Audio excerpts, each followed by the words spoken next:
black men. And I think someone said to me once, well, black officers in law enforcement should know better because they're trained. This is not something they should do. But something that goes overlooked, I believe, in the community. We don't talk enough about when black men are killing other black men. Where's the protest for that? Where's the Black Lives Matter Is that the white man's fault? I agree. Excellent question. Let's deal with this. Black on black crime. Couple facts right from the gate. Let's deal with those police officers. Okay. Some people would say you cannot blame white folks for this because black men did it. But they did it in the name of white supremacy. Yes.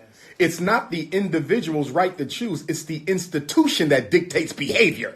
Why does a black teacher in the public school send your child to special ed when nothing was wrong with them? Are white folks off the hook? Hell no. Because it was white folks who created the culture. It was white folks who created the system. It was white folks who created the atmosphere. So the black cop that shoots a black man is carrying out the orders of the white power structure.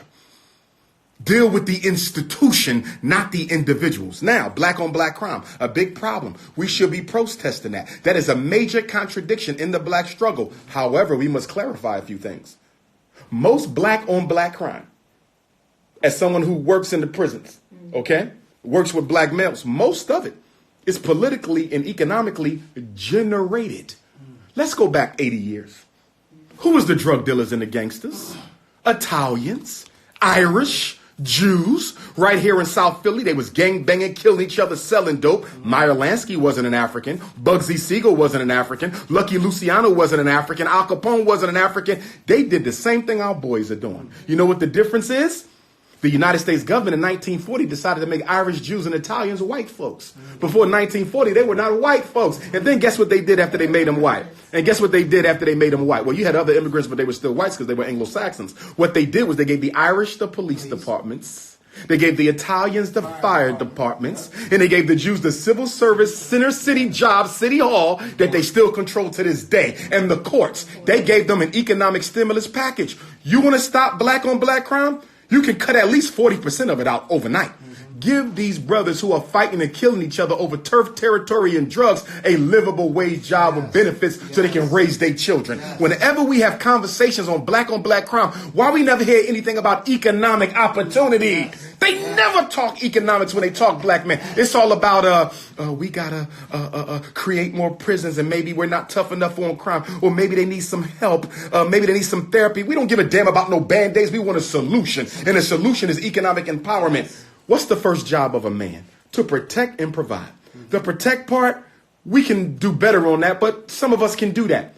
But to be able to provide, that's where black men are hurting, because a lot of us are not given that opportunity to provide for our families. That creates the stress that indirectly leads to the murder. Let me give you an example. He's in a Chinese store tonight. I just got fired from my job. I just got fired after 30 years. They laid me off. I walk into the Chinese store. He look at me the wrong way. What the F you looking at? Guess what?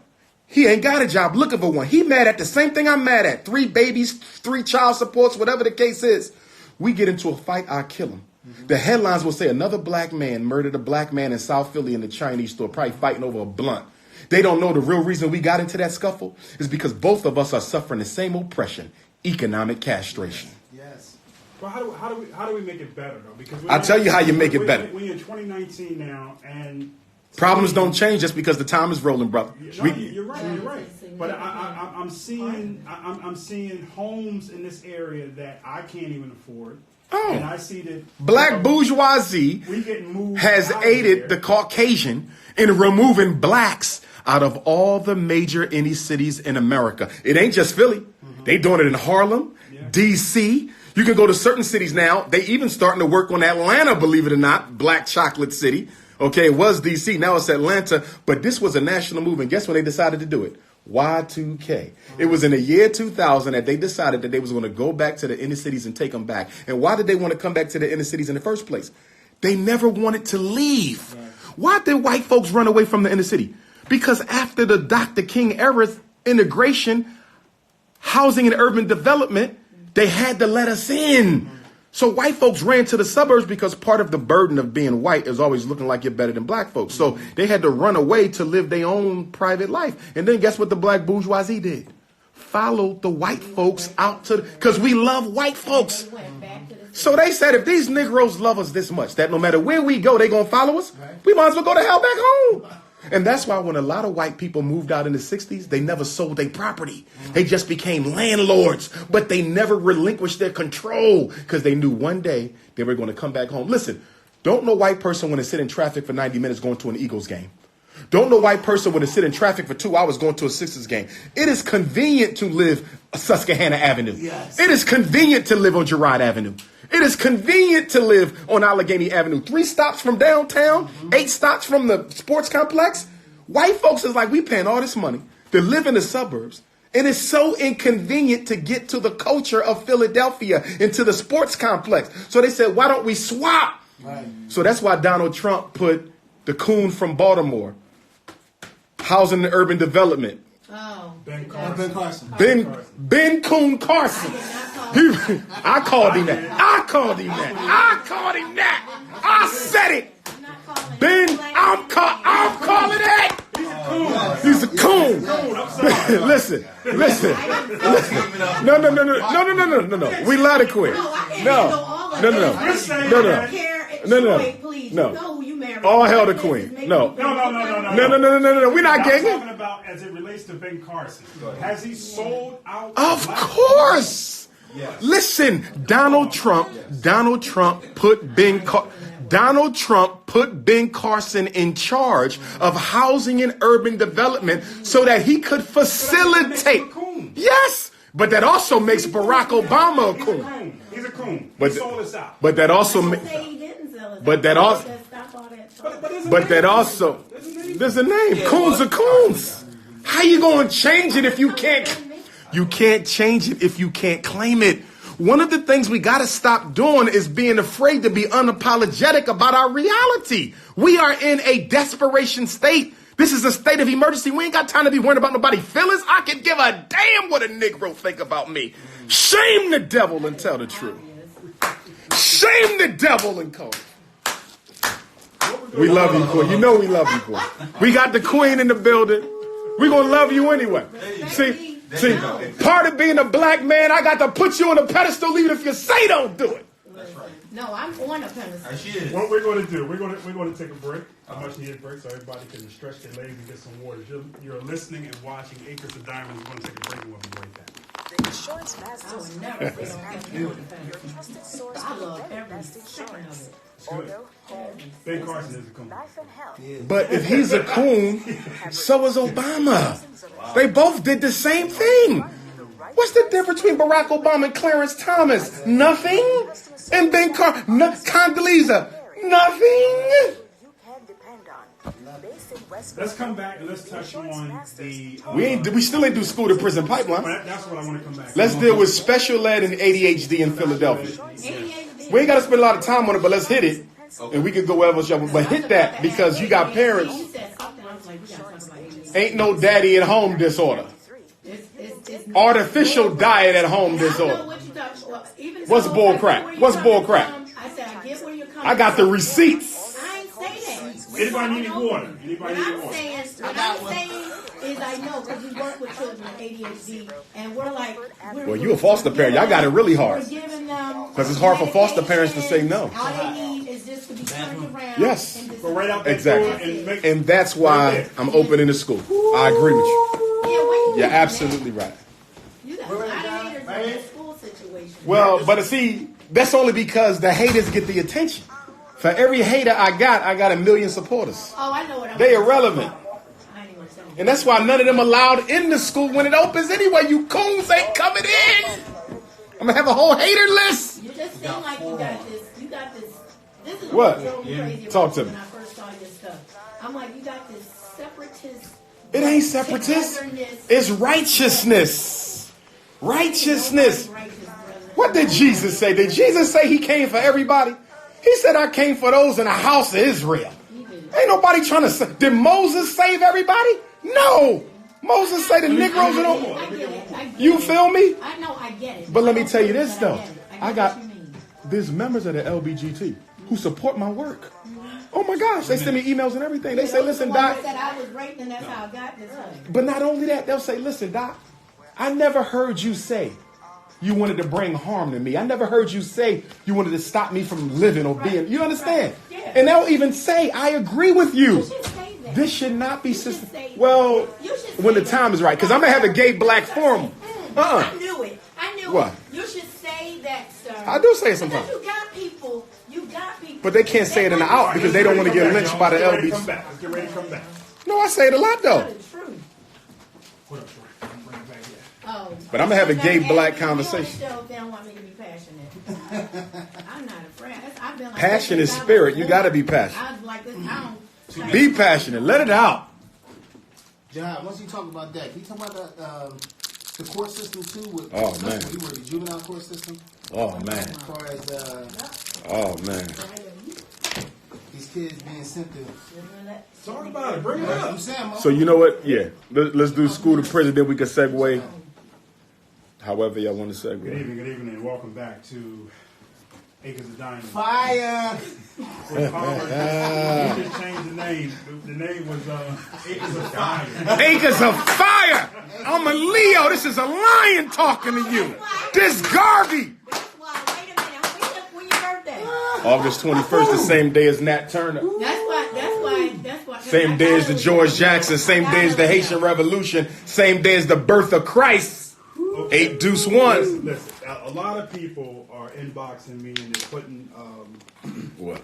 they're putting posts on Facebook Live, and they're saying that we need to touch more, not globally, and what's happening in Locally? We need to talk about locally. We need School to talk to about prison. a lot of the problems that's taking place in here. Somebody just put up. We're not laughing about any of the killings. Nah, we ain't laughing. And there. Nah, it's serious stuff. In this room, you have 3 people that are involved in law enforcement. So we see it on a total different level. Yes. We may not be out there on the forefront marching, and I've done some marching throughout the years, but I don't want anybody to think that we're laughing with jokes. This is a very serious. Nah, this is serious. conversation. Nobody, no. And we felt the need to bring some humor into the room. Yes, which is because necessary to change the energy. Change the energy, You have to okay? have humor. So we're very concerned about the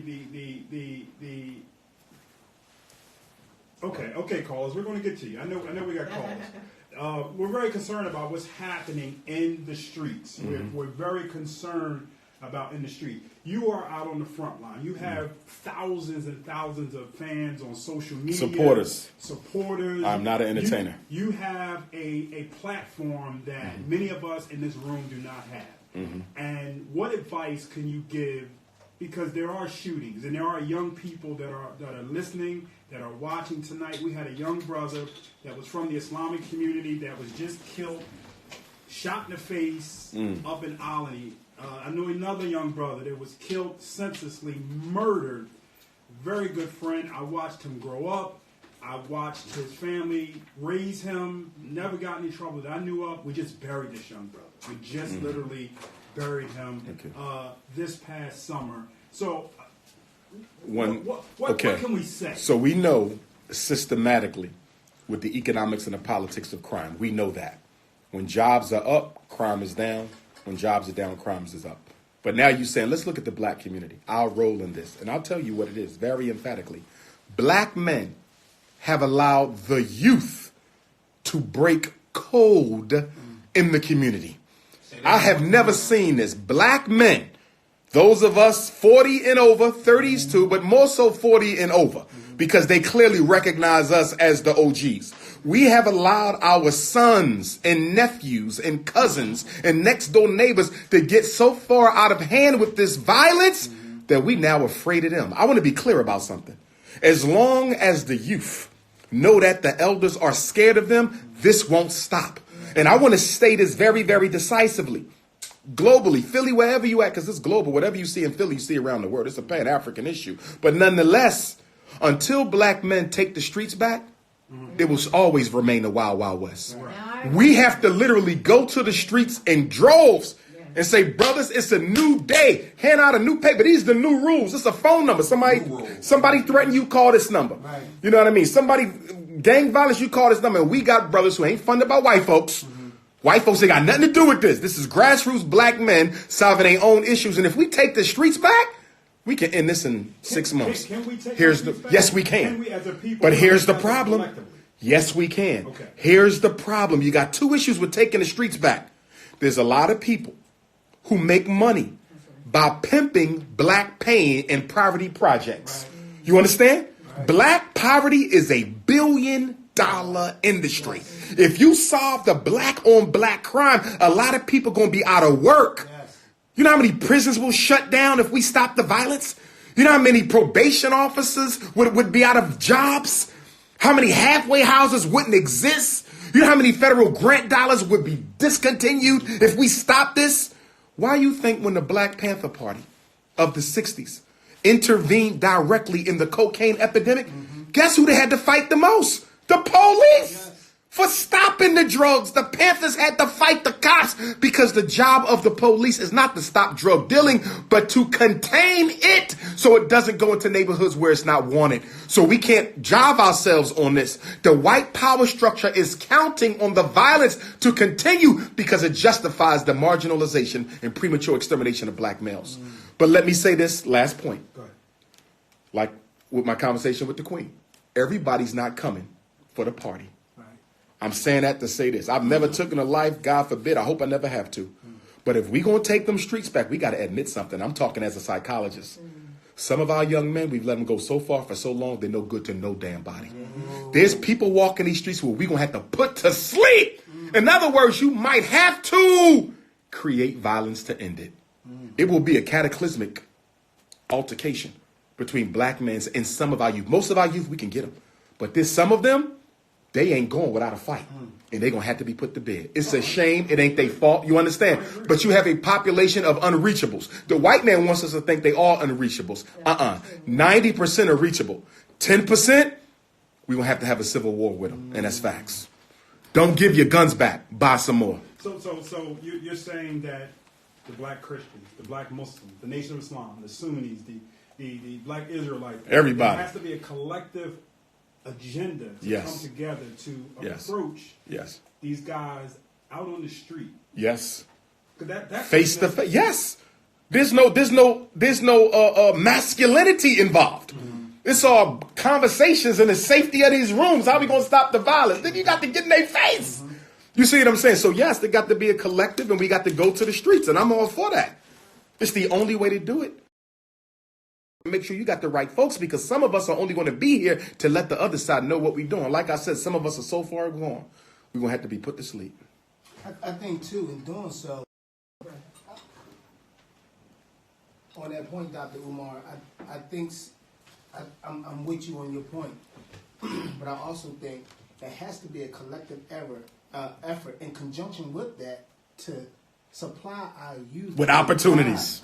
Opportunity. Yes, my brother. I'm glad you said that. I'm glad you said that. Yes. They want to work. Yes. They want to support. Give them a chance. Nah, they good dudes. Listen. You know what I mean? You know how many emails I got from brothers who say, Doc, listen, I got 5 kids, but I work for minimum wage. Right. I just don't want to go to the corner. Right. But if I come in that house one more time and see my queen and my 5 babies and I ain't got nothing for them, I'm going to have to go to the corner. And that's why when they talk about this violence and stuff, it ain't because we born this way. Right. It's created out of the social constructs under which we live. Yes. You can make a violent community out of anybody. They did it to the Irish. They did it to the Italians. They did it to the Jews. They even did it to the Chinese at once upon in time. But here's where the black community is complicit, man. Look what Philadelphia spends on Christmas. Right. Black Philly spends $3 billion. Right. Not million, but billion every Christmas. With that type of money, you could give every brother a job. Yes. Why our kids ain't got our own schools? Used to have Frederick Douglass Hospital right there on Lombard Street. Black-owned hospital in Philly, Frederick Douglass. No more black hospitals in Philly. We used to have 2. Right. We ain't got no factories. We ain't got no distribution. Where the hell is our Walmart? Because we damn sure don't need theirs. Right. You see, so we have to be willing to become more responsible with our economics. And we have to be willing to put our people before our own personal, useless, agendas. Can you speak to the black politics in conjunction with that? Because we got a lot of people, black people in politics. Oh, they're useless. They're useless. Speak to that. They're useless. They're useless. Listen. I agree with that. I respect everybody in Philadelphia City Hall, but let's just be honest. The blacks who currently occupy that have done nothing systematically to improve the quality of life of black folks in Philadelphia. Now, Jahid spoke earlier about, being in law enforcement and seeing this on a whole nother level. People often ask me, what do you want the black bourgeoisie to do for you? Because we can't do everything. Yes, we sold out. Yes, we there. But guess what? If we try to pull away from it, they'll kill us. So, Dr. Umar, what can the black bourgeoisie do to help? We can't be on the front lines with you, brother, but I want to do something because I don't want to die having been a total coon my whole life. You know what the black bourgeoisie can do? Provide us with the information. You ain't got to do nothing. If he let me know what they about to do, that's far more powerful than him being on the front lines with me. You understand? If Council President Clark say, listen, Dr. Umar, they're about to take these blocks back. Get the black people together. Tell them to buy as much of them houses as they can because the white folks is coming. That's all I need them to do. They ain't got to be out front with the Nat Turner hoodie. Let me know what my enemy's next steps are so we can plan and prevent them from taking that. The problem with the black bourgeoisie, they're not giving us the intelligence. The white man has a spy in every black organization. Why? To bring back the intelligence. The art of war is knowing what your enemy going to do before he do it and taking care of that before he get there. We have nobody amongst the black intelligentsia feeding the grassroots with information as it relates to the white man's agenda. Listen, the real estate takeover, that was planned 10 years before they started it. Not a single black politician made a move. And speaking of black politicians, I don't vote for no black politician unless they can answer 3 questions. Question number 1, are you an independent candidate? If you're Democrat, you're Republican, I don't vote for you at all. Why? Because if you're Democrat or Republican, you're first of all obligated to the agenda of the Democratic and Republican Party, 2 white racist organizations who don't give a damn about black folks. Okay, that's number 1. So if you're not independent, you're not getting my vote because you're going to do whatever the Democrats tell you to do like a good old boy because they're the ones who funded your campaign, which is my next question. I want a complete list of your campaign funders. Hold on for a second, caller. Hold on, caller. Hold on. We're coming to you. Complete list of your campaign funders. That's number 2, right? And then number 3, what are you going? Do it again, because I was distracted. Got you. So the first one, are you independent? I don't vote for Democrats and Republicans. You got to be independent because if you're not an independent candidate, you're not an independent thinker. Right. I want independent thinkers. I don't want no slaves to the Democrats and the Republicans. Number 2, give me a complete list of all your campaign funders. Anybody who has donated more than $5,000 to you, I need to know who they are because the hand that pays is the hand that rules. Number 3, what are you going to do to give black people a major share of the economic pie in the city of Philadelphia? City of Philadelphia does billions of dollars of business. This is a national treasure because this is where the white supremacist fathers created that damn Constitution. You understand? So much money comes in here. What are you doing to make sure we get our fair share of the economic pie of Philadelphia? Because if you ain't growing, not small black business, I don't want to hear a damn thing about no small black business. I want medium and large black businesses. What are you doing to grow them? And the last question I'm going to have for them, what are you doing to improve the schools and put more black men inside? Because the number one thing that black boys need in the school district of Philadelphia is black male teachers, black male principals. I'm not talking about no gym teachers, and I'm not talking about no lunchtime aides, no bus attendants, and no hallway monitors. They need to see black men as leaders, teachers, and principals. And if you ain't got a black male plan for the school district, you don't get my vote. Well, seeing that you mentioned school, let's talk about school. Let's talk about school, and let's also talk about the whole special education as it exists. Yes. I have a child, and throughout the years, they labeled him special ed. What's his classification? Learning disability? Learning disability, yes. Okay. Yes. And throughout the years, they gave him service, and, some of the services that they gave I was not happy with. So I found myself going back down to the school, showing my behind and telling them, I know what my rights are and I know what you have to give him. And if you cannot provide it for him, you have to send him to another school on your dime. That's right. So they made the correction. Can you talk about how they entrap our kids and they give us this label of special education, and then they want to give us the medication? Excellent point. Precursor to that. There's 6 cycles in the school to prison pipeline. 6 cycles of death, 6 stages of black male extermination. Miseducation, They deliberately miseducate the black boy from preschool to third grade. It is not by accident. It's not because of poverty. It's not because of gangster rap. They do it on purpose. And the reason they do it on purpose is they have to make sure that the black boy can never challenge the white boy for political economic control. The black boy must fail. Then there's special ed, where they come with all these crazy labels. He's retarded. He's autistic. He's reading disabled. He's math disabled. He's mentally retarded. He's this. He's that. He's this. Most of these labels can't be proven, by the way. Let me be clear. You cannot prove a learning disability. Let me be clear. You cannot prove ADHD. Let me be clear. You cannot prove mild intellectual disability. No, you cannot. They are ideas. They are not facts. So then they special educate your kid with all these labels, and then they move on to psychiatric medication. Adderall, Concerta, Ritalin, Vyvanse, Strattera, which is nothing but synthesized cocaine. So then the question becomes, how is a society that says it got a war on drugs that's locking up black men by the millions for nonviolent drug sales, but you're giving the same dope that locked his daddy up to his son so he can sit still long enough to learn about Christopher Columbus? And then when the drugs don't kill your black boy's masculinity, because by the way, the enemy is masculinity. The enemy is being an unapologetically African alpha male. Let me say it again. America's number one fear is not Al-Qaeda, and it's not the Taliban, and it's not the president of North Korea. America's number one threat is the rising up of unapologetically African alpha males who ain't afraid to die for the liberation of their people. That's the number one threat in this country. So then once the dope doesn't kill the black boy, then it's juvenile incarceration. And by the way, Philadelphia is one of the top cities in America for the incarceration of youth under the age of 21 years old. And guess what I was told? By a judge. This was a New Jersey judge, because I did my pre-doctoral internship in New Jersey. But guess what she told me? Philly, Jersey, it's all the same. She said, Dr. Umar, the number one referral source for new juvenile cases is not the cops. It's the schools. She said the schools have passed the cops as the number one source of new juvenile inmates. So when we say school to prison, I'm going to tell you why. Because when they brought the street cops into the schools.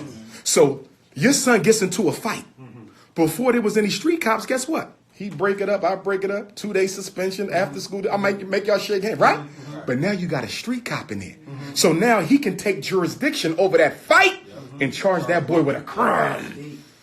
We should have never let the street cops into the public schools, because now they are criminalizing all the boys. You got kids walking around in handcuffs. I've seen it. Yes. Something small like that. I'll give you something else. You know how they set the concrete in the yard, and you know the kids like to take the stick and they play in it? Right. You might get a suspension for that, effacing school property. But if the street cop catch it, now you're doing damage to city property. You see? Now it becomes a felony offense almost where you're juvenile, but it can get you some time. So now that you got, so basically wherever you got street cops in the school, I want to be clear about this. The street cops take jurisdiction over the school principal. The street cop can tell the principal, that's mine now. So the principal is damn near a flunky and a servant in their own school as a result of the street cops. Wow. This is how bad it is. So when we say school to prison, we literally mean that. If a black boy can't read by the time he finishes the 5th grade, there's a 75% chance he will spend at least some of his adulthood in prison. Reading. 75% of special ed is reading. When you go into any prison, ask them brothers what level they can read on. It's less than the 5th grade. And some of them have diplomas. Wait a minute. You have a diploma, but you can't read. That means you were socially promoted every year through school just to get rid of you. And I'm going to tell you what the culprit is. Lazy parents and racist white teachers. Lazy black parents and racist white teachers. Until we deal with the lazy black parents and racist white teachers, we'll never fix this. It's both of their faults. They work together against the black male child. So it's almost like, damn if you do, damn if you don't. Because if you got a lazy parent and you got a teacher who don't care. You got the police in the school. He's a lifetime criminal waiting to happen. He's a lifetime criminal waiting to happen. But to the parent, okay, here's where I want to implicate black males. Because as you know, Queen, most of our kids are raised by single moms. That's right. And every time something goes wrong with the kids, single moms, because they're doing a good enough job. They're doing the best they can. Where are the black men stepping up to help our single mothers raise these boys? I don't see enough Christians. I don't see enough Muslims. I don't see enough professionals. I don't see enough community-based groups. I was speaking with a reverend whose name I'm not going to call. I said, Rev, why your church ain't doing more to help the single moms with their sons? All them black men you got in your church, every one of them should have 2 boys they're responsible for, even if they got their own. You know what he said? We got to find some funding.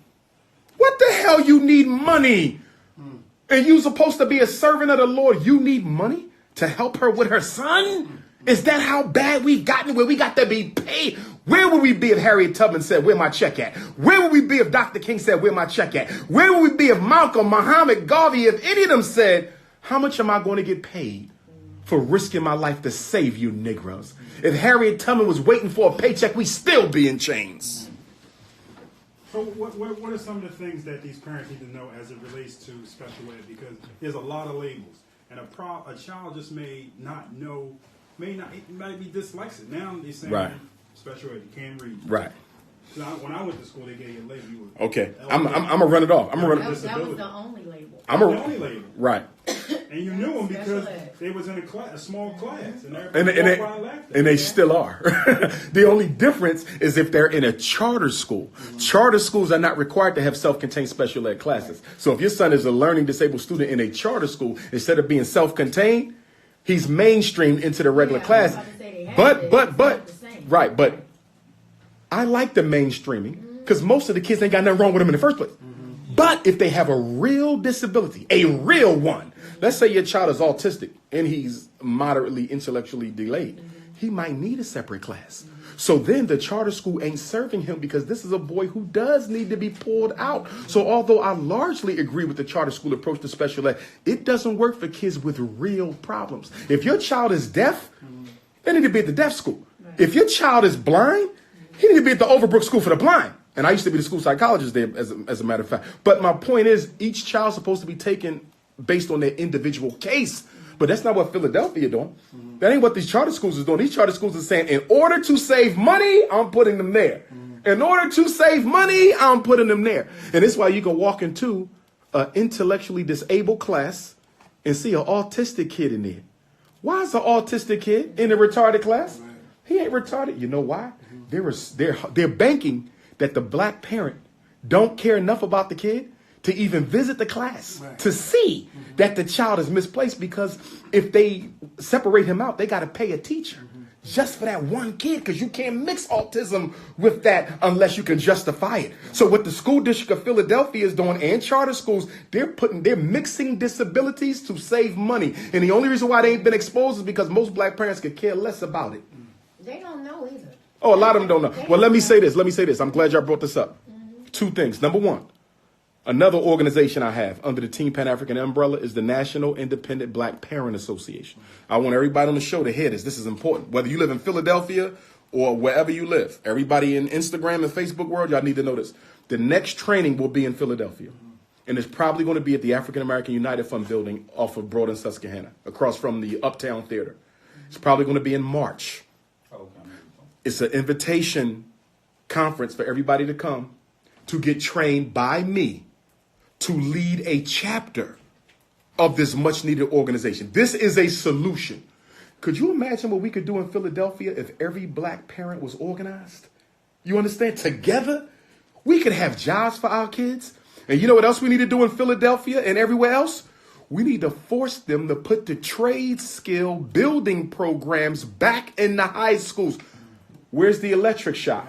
Where's the carpentry? Where's the auto? Where's the welding? They took them out in the 70s. It was part of the war against black males. It was the deindustrialization of inner city. They took the trades out, and then they dropped the crack off in the 90s. And then Bill Clinton hit us with the crime bill in 1994. And then George Bush came with the faith-based initiative in 2000. And then Barack Obama came with the LBGT bomb in 2008. Every president keep on hitting us with another jab because, like you said, they use our hope and our emotion against us. Yes. Black people are so gullible to anybody who says we are for you. The only thing that's going to save black folks is black folks. And I want everybody to come to my conference because I want to build this organization.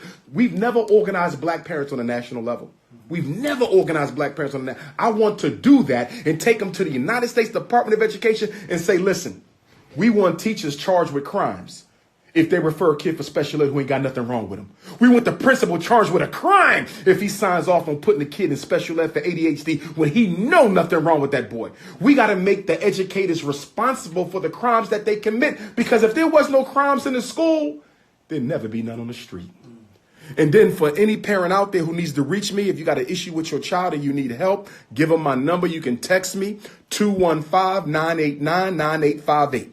215-989-9858. You got any issue, IEP, mentally gifted, reading disability, autism, deafness, blindness, speech and language, I am your school psychologist. Hit Dr. Umar up. But this is why I'm building the Frederick Douglass Marcus Garvey Academy. I want a school where black boys come to school to learn one thing, power. Yes. How to get it and how to keep it and how to protect it.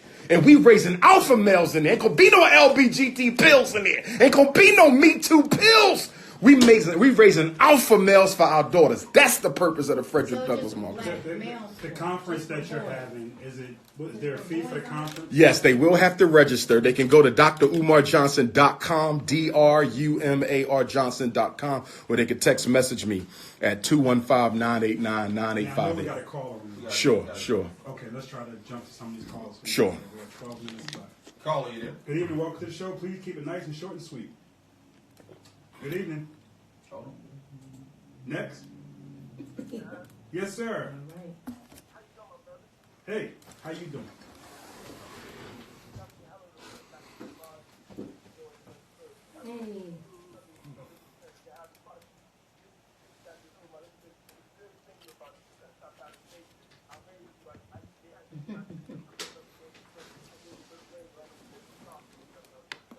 Hey, that was you?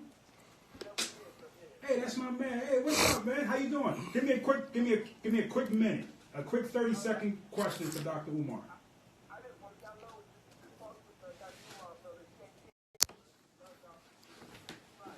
Appreciate you.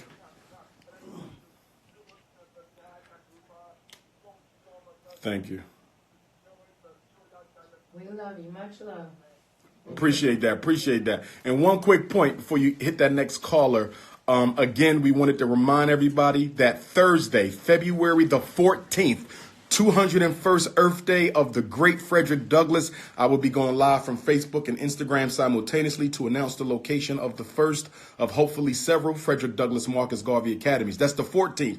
3 days later, on Sunday, February the 17th, I will be making my debut lecture in the Bronx, New York, Boogie Down Bronx. I've been all over New York City, but I've never been to the Bronx. Dr. Umar will be speaking in the Bronx at St.Helena's Church, 1315 Olmstead Avenue, St. Helena's in the Bronx, 5 o'clock, Sunday, February 17th. Be there. Next question. Next caller. Caller, you there? Wait, Saddam, how are you, brother? My main man.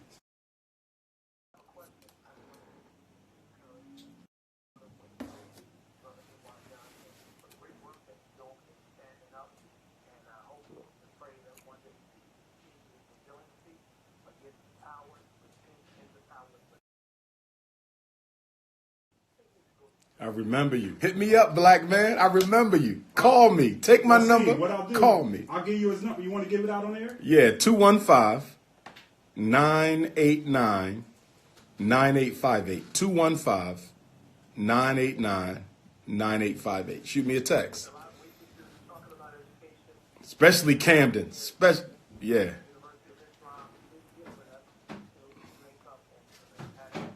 No doubt. Let's do it. Let's do it. Thank you, Brother Wasim.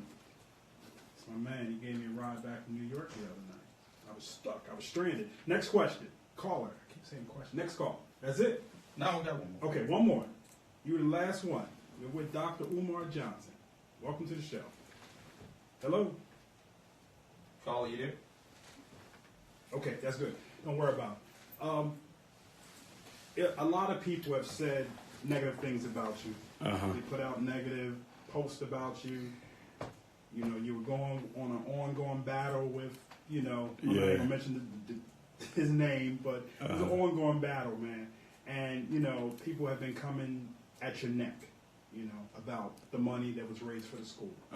When is the school going to open? So you have the date selected that you're going to make this major announcement. And I think by, you saying that, you'll be able to put to bed and put to rest many of the naysayers that say that, because our people, man, and I was really hurt by a lot of the comments that our people, black people, were making about you personally. And I'm like, this is a personal friend of mine. And they were attacking you, brother. And I felt bad for the attacks. And, I'm happy that you stood your ground and you realized that the mission that you're on, it's bigger than who came on last night. And they said that you could perhaps do more to get your the men that follow you, that listen to you, that come to your lectures. You could give them more of a charge to go out into the streets to do more. Maybe you should talk about this more at your lectures. What thoughts do you have? I'm already doing that in many respects. But I will say this, though. If there's anything that has held me back from being more aggressive with my agenda to liberate our people, it has been not having a home. And what I mean by not having a home, because the school is so central to my life and work, I needed to know where it was going to be before I could really dig in and start building up around it. You know what I mean? So now that we have the school, I can now start digging in and getting some of the things done that I wanted to get done. But the National Independent Black Parent Association, we've been rolling. Team Pan-African, we've been rolling. Even before Team Pan-African, I grew up in the UNIA. We've been rolling. So my whole life I've been about work. And I don't say this to be arrogant at all. But if you can name another black professional who is not attached to an existing institution, who has done more to save black children in America, not just Philly, in America, without money, free, I want to know their name. I want to know their name. Nobody has done more to educate black parents about the perils of special ed, ADHD, psychiatric med, IEP, learning disability, from a historical perspective. And Amos Wilson was the greatest black psychologist we ever had and the greatest black scholar. I want to make that clear. But let me say this. After Amos, but Amos wasn't a school psych. I'm a school psych, right? No psychologist in African American history has done more to change the game as it relates to special ed and ADHD than Dr. Umar. Nobody living, nobody deceased. I mean, they've come after you. They've come after your name. They came after your degree. They said your degree wasn't real, that you wasn't a real doctor. They said all kinds of things, man. Well, listen, I was on Roland Martin and we dealt with that. And listen, I'm going to say it again. I don't like putting out the name of the school I graduated from. 2 reasons. I don't approve of them and they don't approve of me. So why mention them? You follow what I'm saying? Now, if I went to Howard or something, I'd be blessed. I'm HU. I went to a white school. Philadelphia College of Osteopathic Medicine. Anybody can call the registrar's office to ask them if I graduated. I mean, it's not a hard thing to find out if the man got a degree. You pick up the phone, you call 215-871, I forget the last 4 digits, and just say, did Umar Johnson graduate from here? Why is that a conspiracy when one phone call will end it? It's because these Negroes ain't doing this because of the truth. They're doing it because of hatred. Right. They're not after the facts. They're after the hate. But February 14th, we shutting it all down. Black power. Doing any lectures here in Philadelphia platform? Yes. You're traveling all over. Yes. No. Listen, I owe Philly. But I got to find a space. If somebody know of a space that can hold 300, I tried to. You got a space? Where? Where? Offline, I'll tell you. All right, then we can do Philly then. Yeah, right in South Philly. Okay. Right in South Philly, state of the art place. We good, man. You got to tell me when you want. All right. So give me a date, and we on it. Let everybody know how they can reach you, how they can contact you. You want to take one more question or no? The caller still there, Troy? I still got a call. Yeah. Okay, let's go to this call. Good evening, welcome to the show. You're the last caller tonight. Caller? They're there, but something wrong with their phone. Something's wrong with your phone. 215-490-9832. 215-490-9832. You can be the last caller tonight with Dr. Umar. Go ahead. Talk to us. Nope. Well, I just want to say, man, it's definitely, you and I go back a long way. They there? Yeah, we got another. Okay, let's go to him. Can you hear me, caller? Caller? Don't worry about They had to inbox them, DM them. There you go. That's what they DM. That's what the young people say.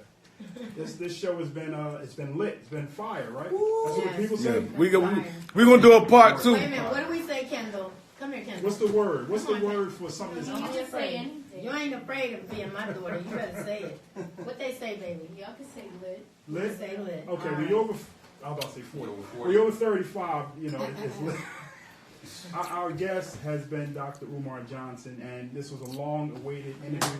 Everybody knows Yes, sir. that I had on Islam today, but we wanted to have a platform. We didn't have to worry about religious, police, and scholars, Muslims Yeah. and Christians critiquing what we Right, said or we right, played right, or some right. of his thoughts or some of my viewpoints.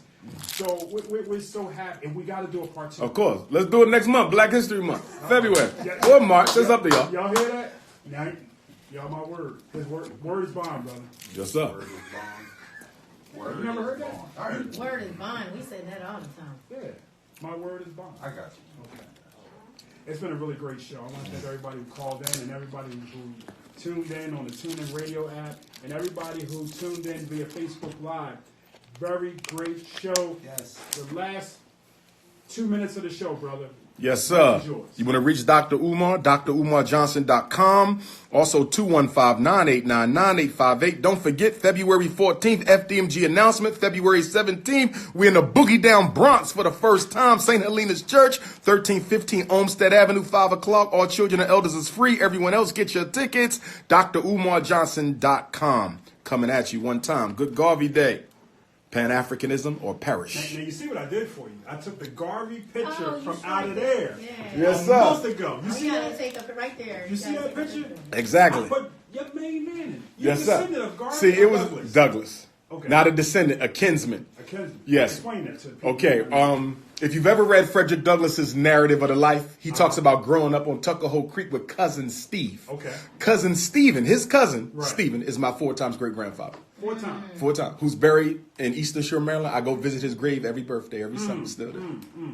Today was Dr. King's, wasn't the original day, Right. but this is the day that, Yes, that they celebrated. made. Yes. They celebrate. 33rd. Your thoughts on that? Well, I think Dr. King was the most significant black leader from an integrationist perspective since Frederick Douglass. In many respects, Frederick Douglass fought for what? The 13th, 14th, and 15th Amendment. But it was never guaranteed until 100 years later. That was 1865. But it took it took King 1965. The Voting Rights Act and the Civil Rights Bill to validate the work of Douglass 100 years ago. Right. So when I look at my work, I've got to validate King from 50 years ago and Garvey 100 years ago. You feel me? Now, what about It's- Malcolm, man? How come they overlook Malcolm? I don't overlook Malcolm, Some people but I do. think one of the reasons Malcolm gets overlooked because unfortunately he was never allowed to do the work he was sent here to do. If had Malcolm been allowed to live, he may have been one of the greatest in terms of actual accomplishment because whereas King was local and practical, Malcolm was visionary and international. Malcolm was going to finish Garvey's work the way King finished Now, Douglas. I want to close on this. The man, in my humble opinion, that has been written out of black history, the Honorable Elijah Muhammad. I don't know. Let me tell you why I say that. Most history books that I look in, Right. he's in them. Garvey not, but Mr. Muhammad is in them. Yes. Really? Yes. Okay. All right. That doesn't mean he's getting his just due, though. I don't think Elijah Muhammad's getting his just due. He may not be getting his just due. He may not be getting his just due, but he made it in. He's in there. Okay. He's in there. Okay. Real quick before we go, tell everybody how they can get in contact with one 215-989-9858 or the 800 number 844-4 Dr. Umar. That's 844-4 DrUMAR. February 14th, February 17th, Bronx, New York. I'm coming. Boogie down Bronx. I want to thank everybody for tuning in. Where you going to be at next? The Bronx is my next joint. That's your next joint. Yeah. Sunday, February 17th, 5 o'clock, St. Helena's Church, 1315 Olmstead Avenue in the Bronx. First time in the Bronx. Yes, sir. I'm normally Brooklyn and Harlem, so this is my first time in the Well, Bronx. thank you, brother. I thank you. Thank so you. much. I enjoyed it. We gotta come up with- And shout out to the Queen and the Princess in the building. You know what I mean? We support the Queens. Yes. Everybody have a great week, and we will see you next week. God willing. Peace. That was a good one. Great show. That was- Great show. Great show. I need the link on that. When you get it, text it to me so I can post it. Send it to you, man. I did it on my Instagram. I'm glad I did. I had like 1,000 people at one time. I'm framing this right here. Oh man. He got the fire. Fire. I was like, fire. Yes, sir. Yes, sir. But Amos was the greatest. Is that the one you mention all the time? Oh, you got to read Amos. Go on YouTube, type in Amos Wilson, All the time. and you got to read all his What's books. the name of that book? That woman you told me to check out? Frances Cress Welsing, ISIS Papers. Wilson, that's the woman right Yeah, here. yeah. That was For my the queens is her. For the kings is That's why I Amos. was like- But overall, Amos was untouchable. Yes. Amos was untouchable. Untouched. Ahead of his time. Ahead of his because he a man. No. Amos Wilson was the greatest black scholar we produced the second half. Listen, no, Dr. Wilson was the queen. Yes. Don't get me wrong now. She's the queen of black psychiatry. I'm the king of black psychology. And Amos was just the greatest of all I'm time. the queen of social work. There you go. There you go. My Instagram crowd. Shout out to all y'all. Yeah, shout out. February 14th, we shutting them haters up one time. Fire. You need haters because you need haters. You need that motivation. Don't shut your haters. I agree with you. You need They your keep you haters. focused. They keep you focused. Don't never shut your haters. Is why you here. You get your solo No, we picture. don't. No, hold on, everybody. You want to take it outside or I in want you here? to get your No, solo he want picture. that picture. You too, though. Get your solo picture. Then we'll take a group picture. I know what you.